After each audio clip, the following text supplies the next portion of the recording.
Hello, my friends. It's time for the, what is this called? Playwright? Oh, man. Is there Sound of Play or, movies? Hello again and welcome to Sound of Play. Right. You have to keep this in the show now, H. You understand that, right? Yeah, okay. All right. Well, it's time for Playwright. And as you can tell, we are very mentally prepared to be doing such a strenuous task as talking into a microphone with our friends for an hour upwards. I got to tell you, I want to invite, if you will, paint this word picture for the listeners now, because the basement in which I record, it sounds like it's my mother's basement, but it's my own basement, which I think somehow makes it more legitimate. It does have a mothery kind of sound to it. Right. I've run out and gotten a little TV that I've hooked up the Nintendo Switch to and the Super Analog NT. So I've got a little Nintendo factory down here, as well as all my amiibo that I have set up on the shelf, which I shared back on Instagram a while back. But yeah, this place is really coming together. And gamers, if you can create your own gaming space, do so. I think it's very fun. It's healthy. I barely use it, but it's nice to have. I don't really like the term man cave so much because it feels kind of pejorative and it assumes that only men are going to be into these types of things that typically populate that space. But I am all for creating a room of fun, a mystery dungeon of enjoyment, so to speak. The enjoyment dungeon is a very different tone, isn't it? Joviality dungeon. Before we get into the pitches, you beat Dead Cells. I did. Yes. Finally, I got that one good run that propelled me right to the end. It was very close. In the final boss fight, I was down to 1 HP at one point. And I think the thing that really pushed me over the edge is that I noticed in previous boss runs against the final boss, I died quite frequently because I never had enough time to fully drink my potion to heal myself. Yeah. You'd have to get really lucky to heal yourself in between attacks because that guy's pretty brutal. But I invested in a mutagen that only heals 30% health, but it does it pretty much instantly. And so it's kind of like a little blood flasks and Bloodborne.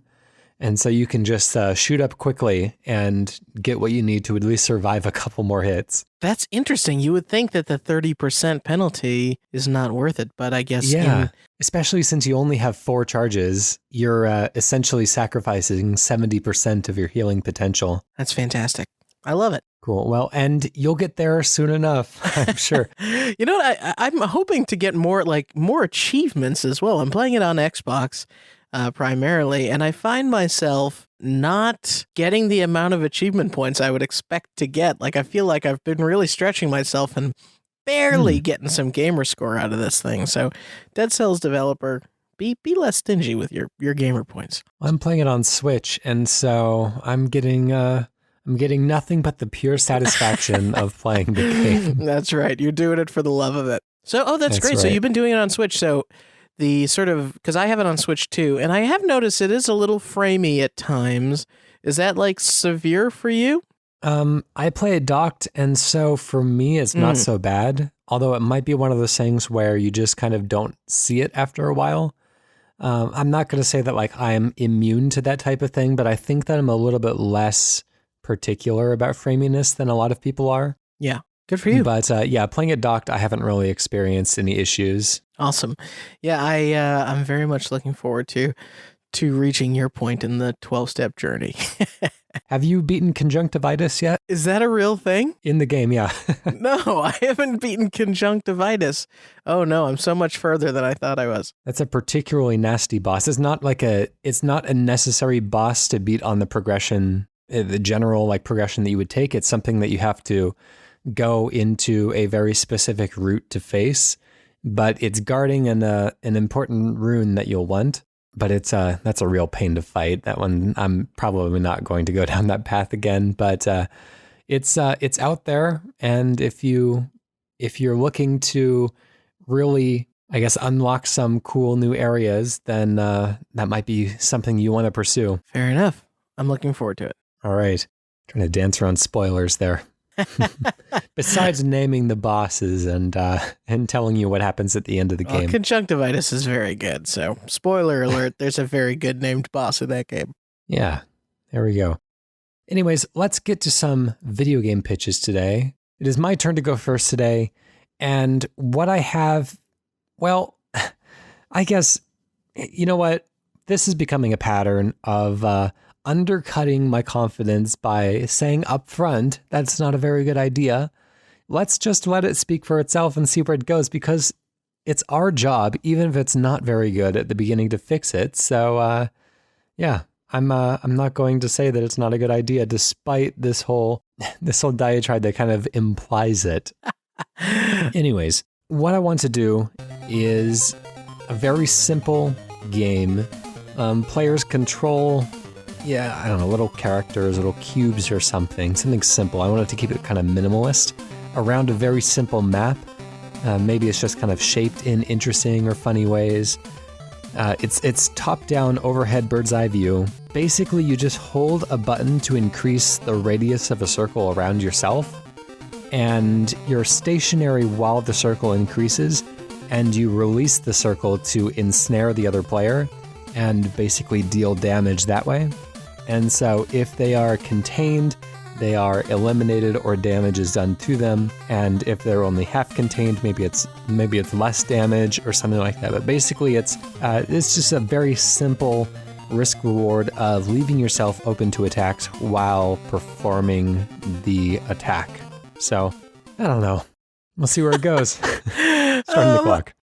Okay, well, I like this idea, Mr. No Confidence. I don't know what's going on this week, but I will tell you that what I think is interesting is, in my mind, this makes each player a little bit like, those weird little black domes that have circular lasers from Mario Odyssey? There's like in different platforming parts of the game, particularly in the Tostarena region. Mm-hmm. There's a couple of points where you're kind of encountering these little things, and as you hit them with your hat, they expand out into like a laser circle that obviously will damage Mario. Like, this is turning the players into that, kind of, right? Yeah, kind of. Except it's not really the circle that hurts people on contact anyways. It's releasing the button. And so it's kind of like playing chicken with the other player. Maybe it's like maybe your circle as it expands has like a gradient of color. You know, the longer you hold the button down, the more damage it'll end up doing. This is inspired by a game that I saw at not a game jam, but like a Seattle area exposition of video games. Called the Seattle Indies Expo. It's really great. It was a few years back, but it's called Superweights. It's a boxing game. It's a top-down boxing game where you have just like a really interesting rock, paper, scissors combination of throwing quick punches, which barely do any damage at all, but, kind of chip away at the opponent's health. You can do a wind-up punch, which you can keep wound up indefinitely. It slows you down very, very severely, but it has a slightly longer reach than the normal punch. And so, you have that kind of risk reward of you're leaving yourself open for an attack, but as the other opponent is approaching, you have the advantage on them. And so, it's a nice way to balance the risk reward. And I always just really liked that interplay. That game is called Superweights. Again, I don't remember if I mentioned that. Look it up. I don't think it's even finished yet. It's been a lot of years, but it's an interesting idea, and I just really love the way it's played, and it's really stuck with me all these years. And so I'm just kind of looking to kind of recreate that, but in with more variables. And I'm thinking if this is a weirdly shaped map or something like that, then you have all these considerations of trying to corner your opponent or trying to force them into a move so that you can do something.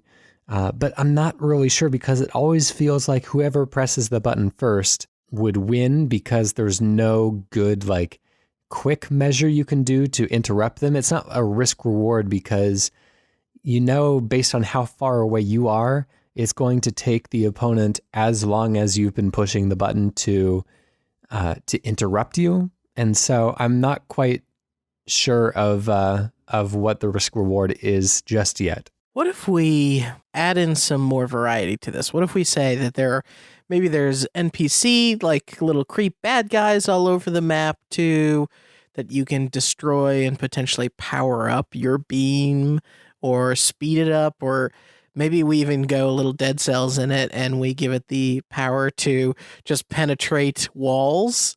Maybe, or certain walls have like structural weaknesses or something. Maybe you have to even, like, as a battle commences, like the walls get weaker and weaker until like they're basically semi-permeable to the beams, but not quite to the people. Well, let's give this circle physical properties, because I think that will open up some doors for us. Maybe instead of it being kind of an abstract shape that's expanding from our body, it's like a liquid. I don't want to make it look like the character is like peeing himself or whatever, but it's like maybe kind of loosing oil on the ground, and it kind of spreads out in a liquid way and, conforms to the shape of the walls around it. And as soon as you release the button, it ignites and everything in it goes up in flames. You are immune to your own color of flames. And so basically you're just looking to ignite the enemy.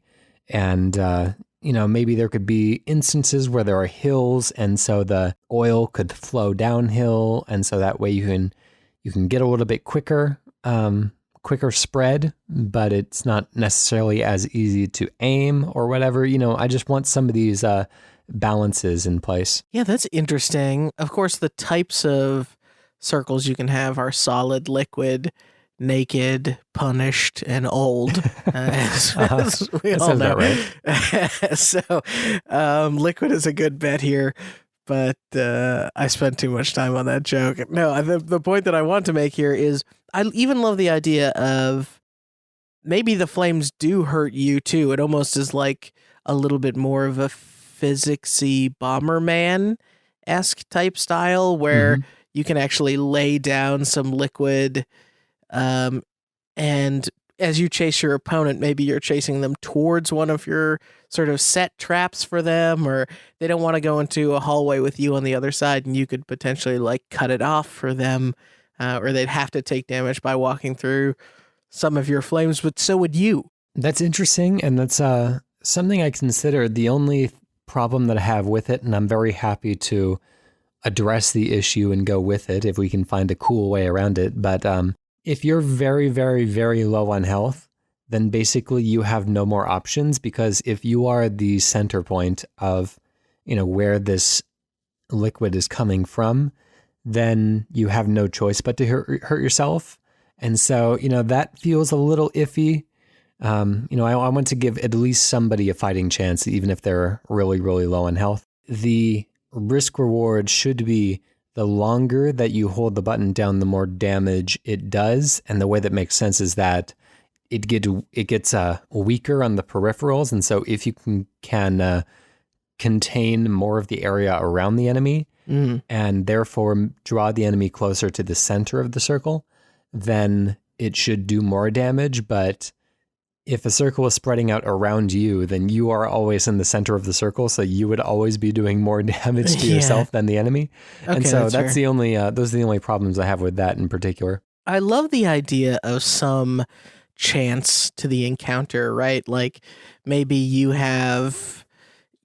there's a power up where like you can spread your circle like at 2x the speed, or you can spread it like slower but at 2x the distance or something.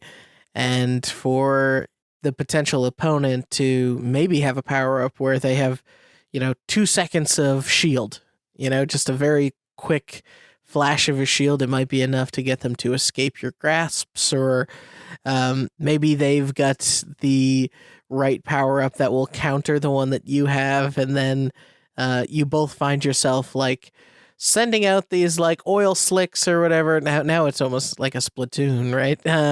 Sending out these oil slicks, and suddenly both of you needing to retreat from the situation because of what was going on. Maybe there's a kind of a split second of, it takes time for the flames to spread from the inside of the circle to the outside. And so the further somebody is on the peripheral of the circle, the longer it'll take the flames to get to them. And maybe they have like a very brief shield window, like you suggested. And so, your incentive to contain them more fully within the circle is to remove that window, that viable window of escaping it. If you kind of have that momentary delay, I love the idea of maybe having some way to accidentally, like, prematurely ignite or maybe not prematurely, but like sort of accidentally, like if the two oil slicks overlap, like your flames continue to spread over into the opponents. I think we run into another thing of how do we communicate it visually when the circles do overlap as to like what is, I guess you just color it like a complementary color. And so, that space is safe for nobody. Yeah, like you get the sort of Venn diagram space, or right. The Venn diagram space could be also like, that's potentially the most deadly area, right? Like somehow like the flames burn super bright or twice as bright there. Mm-hmm. Yeah, interesting.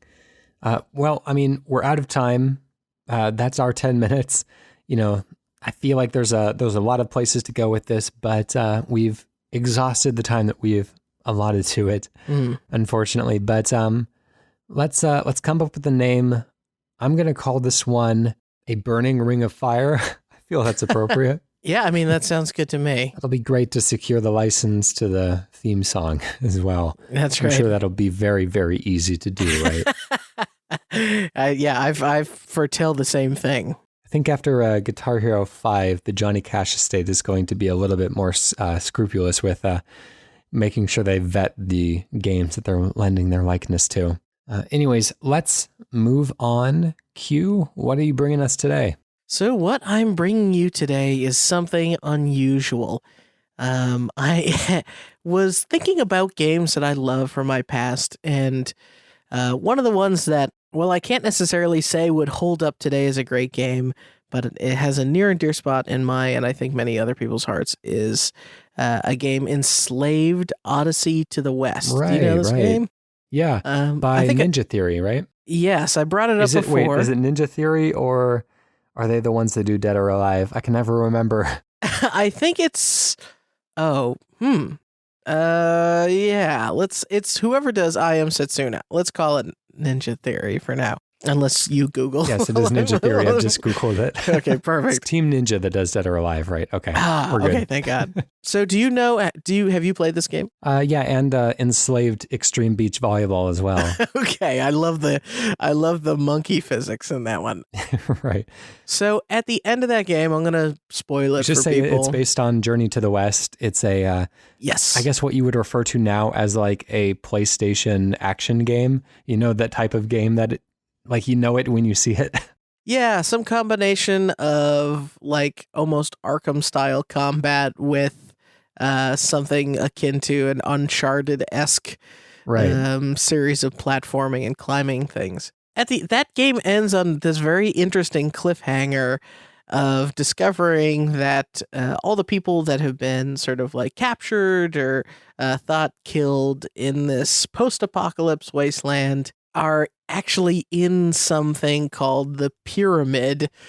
And the game ends with you kind of destroying the pyramid that is keeping all these people in a matrix-like state, unplugging them unwittingly, if you will, and making that decision. And the game just kind of ends.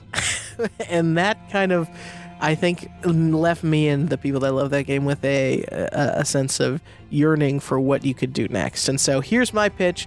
I know this is very long of a pitch, but hey, we don't count the time to the pitch. Enslaved: Odyssey to the West sequel. Humans have been freed. They're split now in factions. The people who had great lives and status and privilege in this Matrix-like reality are really bitter about it. They want to return to it. So they've started setting up sort of mini fortresses with pyramids all over the wasteland.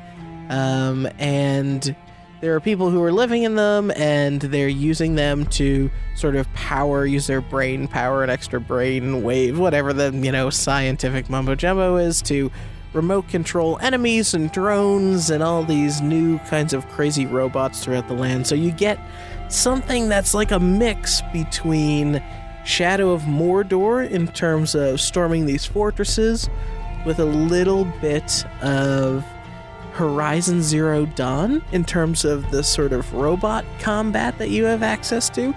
You play the game as Trip, the woman who destroyed the pyramid in the first place, and she's all alone.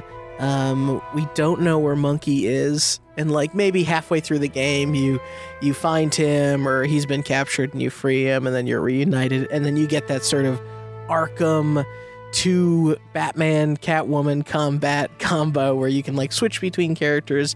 Very dynamic, but adding in all those modern gameplay mechanics, the great upgrade systems of things like Horizon and all in the latest God of War, all that kind of fun stuff.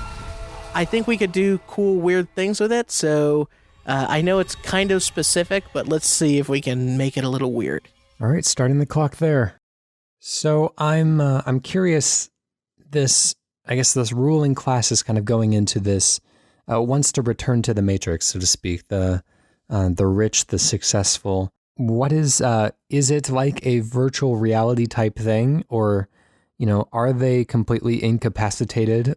Because if they are essentially going into VR and then remote controlling drones to fight you on the outside, then once you actually reach them, is that a bit of an anti-climax? Like you'd expect a boss at the end of a level, whereas instead you would just find a bunch of like old rich white dudes like all plugged into machines, and you can just go in there and lay waste. Or maybe that's kind of fun. Maybe they're like loot pinatas at the end of it. It's really kind of taking out your frustrations on the rich. Yeah, that's interesting. Loot pinatas too. Well, if you started doing things like breaking down some of these robot things, or what you use to upgrade your abilities, potentially, inside these mini pyramids, there is the most valuable resources. And I think like the closer you get to the interior and the more it ramps up, then the combat gets like more and more difficult. It could be a really satisfying punctuation to have the last moments be quiet by comparison. Yeah, that's interesting. If, literally the most powerful people in the world are kind of, in essence, the little scrubby zombies in Dark Souls, the ones that don't even put up a fight, the ones that you just like fight in the tutorial just to pick up a few extra souls here and there. Just dumb little meat bags that you can have your way with. So I was also thinking about how to handle, you play this game, so you know that like Monkey, there's such stupid names, Trip and Monkey, but I know Monkey is tied more to the lore of the whole thing. So, well, because it's based on Journey to the West, the kind of traditional Chinese tale. Yeah, so he is more the antagonist, he's everything in that first game, and I think that doesn't give Trip a lot to do other than kind of be a victim. So I would love to see ways to disempower Monkey, or maybe Monkey in this reality is he's aged, he's not quite as capable, and you're doing a little bit more caring for him, almost a Last of Us style role reversal. Wouldn't the same thing happen to Trip though, unless it's like a Metal Gear Solid 4 type of scenario? Yeah, I'm thinking that such nerds, like this is our reference points. Yeah, exactly. I'm thinking that in this new land, she may have cybernetically enhanced herself. She has been always a little bit more crafty, where he was kind of the more basic person that would not adapt or survive as well in a human machine hybrid sort of scenario. So I like the idea of her, helping him just as much. Yeah, so let's also talk about unique mechanics. I don't want it to just be like this game, that game. Yeah, so let's introduce like what are some. I've only played a little bit of Enslaved. I never played it all the way through. I've always meant to. I just never really got around to it. I've played the first couple of chapters probably. But is there anything in that we can expand upon that we can make more interesting in a sequel? Something that hasn't been done before? Well, one of the key things in that game is Monkey and his cloud. So if you remember, or if I don't know how soon into the game it's introduced, but he has kind of the ability to ride around on this very fast-moving vehicle, and it can't do too much more in the original game other than sort of go and speed boost. It's almost like one of those Destiny vehicles or something. So I love the idea of introducing, maybe other people have this technology now, or it's been reverse engineered, and having really elaborate chase scenes and sequences where you're trying to do vehicular combat, because it's just your body sitting on a disc, right? So you have technically full free range of motion. Maybe you can change its size or its shape, and like it can become a mobile battlefield in and of itself. Okay, and then I guess what would be the scale on which these battles are fought? I like the idea of an open-ish world. Mm-hmm. I think it could be something reasonable where you'd probably want to traverse it rather with the vehicle, but maybe it's smaller than that. Maybe it's more tightly compact. I know the Mordor games give you a lot of movement mechanics and the ability to sort of take over creatures. I think that could be interesting as well. So taking over creatures. Yeah, maybe she since Trip deals with technology and she has her little the premise of the game is she's sort of attached monkey headband that ties their life together, and it could be interesting for that to somehow come into play as well. Especially if Monkey has gotten older and is not doing so well himself. Yeah, right. She now has to give it to him in order to keep him alive, and maybe in different parts of the game, right, would before you're introduced to him or he comes around, or maybe it's only specific sequences that you need to keep him protected like that. You could tie your life to a machine and sort of hack it, right? Like take it over. Maybe even a fun like Nier Automata minigame style, where then you are in control of this crazy robot and you get that kind of God of War riding a giant troll feeling for a moment. I feel like on a literary level, we're kind of inviting a comparison between the main character who is taking over one of these robots that is, in essence, already controlled by one of the rich elite who's trying to escape the world. And so, I don't want to, I think like on a narrative level, it makes sense if you're going to perform the same actions as the villains, you should be leaving yourself open to the same criticisms or the same vulnerabilities. So if there's room to explore, like, what does this kind of synchronicity in these character actions mean? Yeah, I like a Trip just goes almost totally limp, like that VR picture on the Time magazine cover or whatever. She's just kind of suspended as the energy is like pouring out of her body or whatever. That could be interesting, and then you give yourself, the classic thing we always talk about and in game design, the risk reward of leaving yourself vulnerable. Yeah. Leaving yourself vulnerable while you're doing these things, because in Mordor and God of War, you physically possess a character and you're essentially invincible that entire time. So to leave yourself open could be really interesting. Maybe that's the only way to heal health, is to sap like some of the battery power from the enemies essentially. And you can possess enemies at any time, but while you possess them, your real body is essentially completely exposed and can be pretty easily dealt with. And so if you are low on health, the only way to heal yourself is to possess an enemy, like drain their battery and then return to yourself, and then that will heal yourself. Yeah, that'd be interesting too if you have some sort of energy charged weapon or something like that, where you would actually need to like regain or recover its energy in order to use your combos or your special abilities. Or even the sharpness system in a Monster Hunter game. It's not quite as black and white as like a health meter or a stamina meter like in Dark Souls. It is, you can still swing your sword when it's not sharp anymore, but it takes a little bit of time to sharpen it up and you'll be doing so much more damage, and it's really not even worth going at it if you're coming in with a rusty, broken sword. Yeah, and you know what? What's cool about that is if you include a Monster Hunter, like if you don't take over an enemy and sap battery that way, like, because you don't want to leave that necessarily as the only option.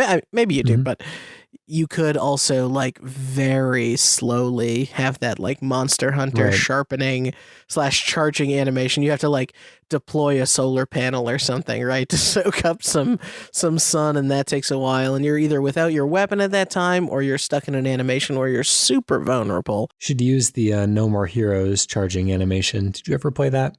No, I never played that. Suda51's. Yeah, it to charge up his beam katana, which would run out of steam every once in a while, you have to make a very suggestive motion with the Wiimote, which I appreciate. Yeah, okay, so then that's definitely that's definitely how you charge it. Perfect. On that note, we're out of time. Oh, right. Just leaving it off on exactly where you wanted to take it. That's right. So, you brought me right up to the edge with that pitch. That's right. That's what we call edging in the industry. Yeah. If anyone ever asks you what Playwright is about, you can tell them edging for sure. We're the edgelords. Q, what do you want to call this one? We should probably have Enslaved in it, right? Maybe it's Enslaved Odyssey. Don't say to the east. No. I mean, maybe Odyssey's even bad, but like Enslaved, Born Free or something. I think it's kind of interesting to talk about the new people who have never been captive to that Matrix-like reality. Yeah, and that's a nice counterpoint to the enslaved part of the title. Yeah, it may be something like that. Born Free sounds a little bit like a Die Hard sequel, so I don't love that. The same thing. Yeah, could you help me with this? I don't know what to. Enslaved. I think it's a kind of a poetic title. Maybe like Freedom Born or something. I don't know, just to kind of like hide the diehardiness of it. But yeah, Freedom Born. That's pretty good. All and right. your whole thing is you're trying to like make sure that the next generation is like entirely freedom born. Anyways, let's move now to our community. This comes from, it seems like a very serious message coming from one of our dear, sincere listeners, Mimi Nicolas Minha, who says, "My dear friend, am Mrs. Mimi Nicolas Minha. I work in one of the prime bank here in Burkina Faso. I want the bank to transfer the money left by most of the greedy African politicians used our bank to launder money overseas through the help of their political advisors. Most of the funds which they transferred out of the shores of Africa were gold and oil money that was supposed to have been used to develop the continent. You investment this money and also help the poor? The amount value at $6.5 million, 6,500,000 United States American dollars left in his account, still unclaimed. More details will be giving to you if you are interested. Thanks with my best regards, Mrs. Mimi Nicolas Minha, Telex Manager, United Bank for Africa, UBA, Burkina Faso." Wow. When we see something that really gets to the heart of modern issues, especially dealing with such complicated topics as international economics and politics across borders, it really speaks to us, and we have to address it. It ended up in our email box for a reason. So let's make this into a video game.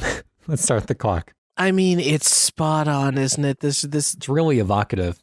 Yeah, exactly. We have Africa, we have developing a continent. You know what I'm going to do? I'm going to go back to, talk about the thing that I want to talk about, which is this could be a great African Stardew Valley, where you start off with $6.5 million just to start to build out a humble continent. Yeah.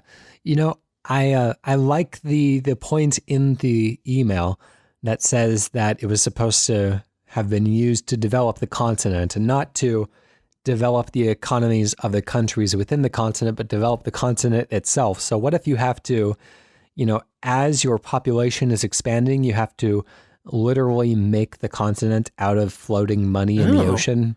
Okay. So the ground is money, essentially. The ground, well, yeah, every corporation could have already told us this, right? Okay, the ground is money. One of the interesting things about this, and just like pure coincidence, is that the person that I was dating before I was with my my current partner was from Burkina Faso, and told me a lot about that country and a lot about the kind of culture there. And that was, as much of Africa was a colony of one of the European nations back in the dark ages that we no longer speak about. But it was a French colony. And so I was very curious. And of course, just one person's narrative can't speak for the entire country's opinion. But I was curious. I always asked her, like, did you grow to resent the French over time? Because, they were, this was long before she was alive. But, there's still sometimes that cultural distrust of people that had taken advantage of the nation previously. See a lot of Indians' opinions of the English, for example.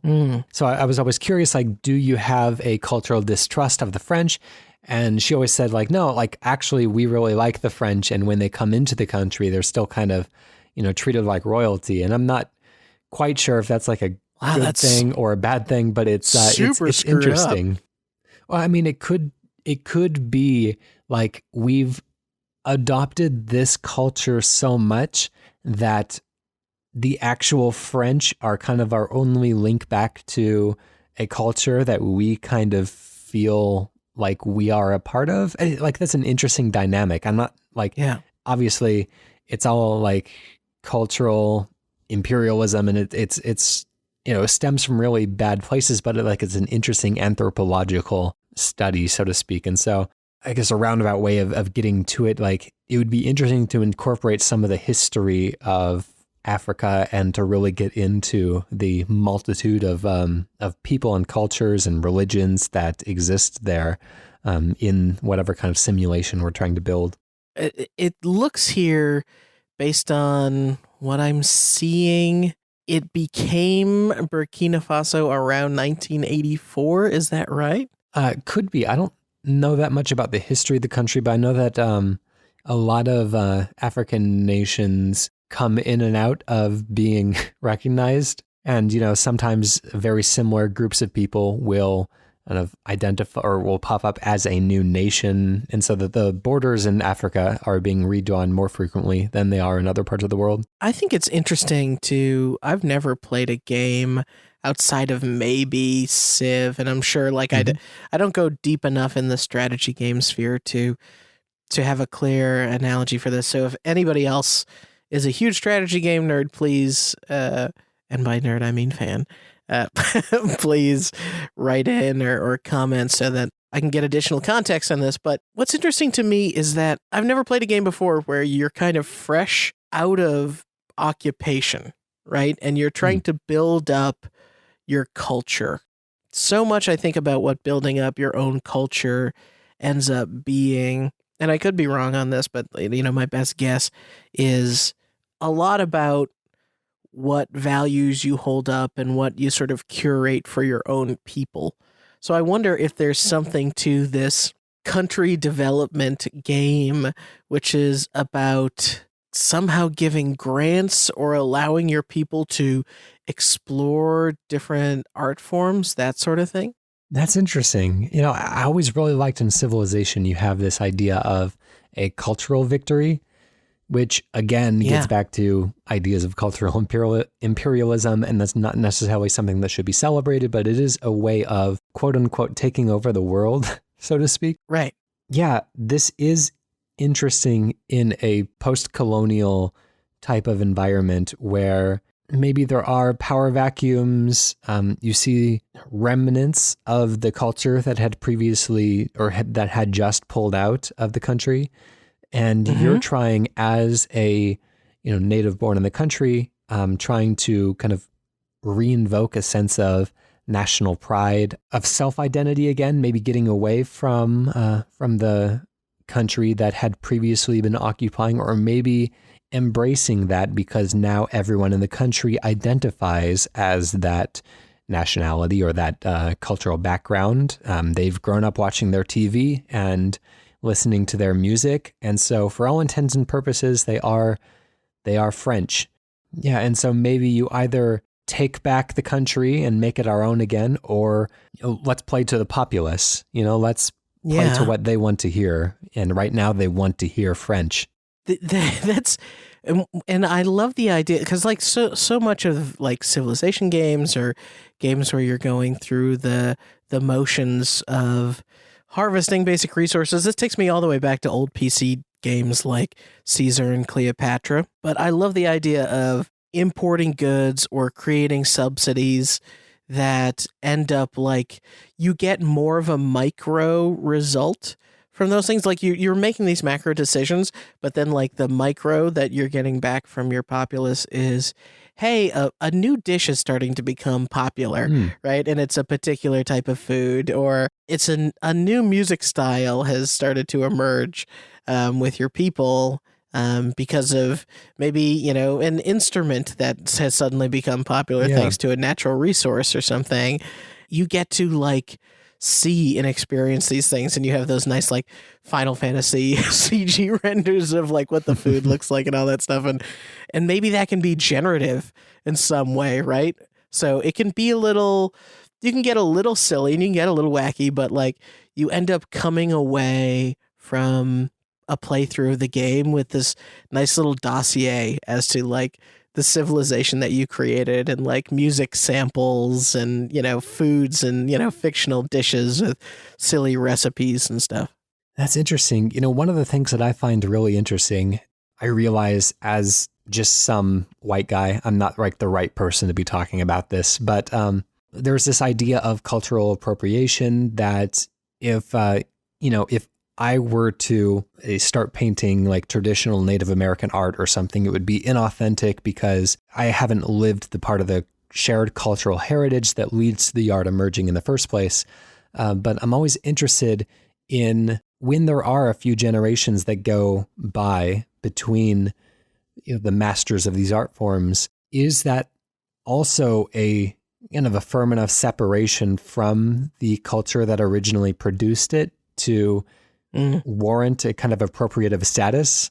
I might be kind of talking around the point, but do the people in the country now, if you were to say, let's go back to making the type of art that our great grandparents made, because that is what was the heart of our country, are you now just copying something you've seen in a museum just like anyone else in the world would be because you haven't lived that experience? Or is there really something about kind of the genetic memory of the people that makes that actually authentic, and as authentic as it can be in the context? Right. Like, is this actually in you, or is it something that you're appreciating from afar and want to be your own? That's a good question. And I think giving people that range of expression, giving people the ability to keep their society very traditionalist or very similar the whole time, but kind of develop it and see where that traditional path takes you. That sounds kind of uninteresting, right? But beyond that, like the ability to go and maybe you're going to keep it traditionalist, and there's an aspect of happiness, or there's an aspect of not simplicity, but there's an aspect of puritanical tendencies that yield just as interesting of a result. Anyways, that's our 10 minutes. That turned out to be a lot more interesting than I was expecting it to be. Thank you to the very sincere Mrs. Mimi Nicolas Minha, who wrote in specifically to playwrightcast@gmail.com to tell us about this very pressing issue that's going on in the banks of Burkina Faso. I guess we'll see. Just whatever ends up in our inbox, we can turn into video game gold. Now I see here, H, that you've created some sort of filter here that you've named after a canned meat. It looks like that's just going to delete these amazing pitches after 30 days automatically. That's too bad. Yeah, I don't know what's going on there. I think I think of it like spam is such a tasty treat that these are where the real delicious ones go. Ah, okay. So these are the most delicious pitches, because I don't even check this folder. So thank you for bringing opening this to the my email, attention. Gmail even gave us this big red unavoidable header that says, "This message seems dangerous." And as an artist, there's nothing more exciting than a message that seems dangerous. So yeah, way to go, Google. You've really incited some passion here. Yeah, incredible. Thank you. Anyways, if you would like to write in to Playwright, either genuinely or otherwise, then you can do so at playwrightcast@gmail.com. You can go to our website, playwrightcast.com/pitch, to go straight to the pitching portal, or you can tweet us at playwrightcast on Twitter. And while you're there, make sure to listen to Hello World. It's our theme song from PROTODOME off the album Blue Noise. And when you're over at his Bandcamp, he's got plenty of other tracks as well. What I'm going to close out with today is a miniature pitch. And what I want to do is a dinosaur beauty parlor. Oh, I love it. We'll see you next week. Bye.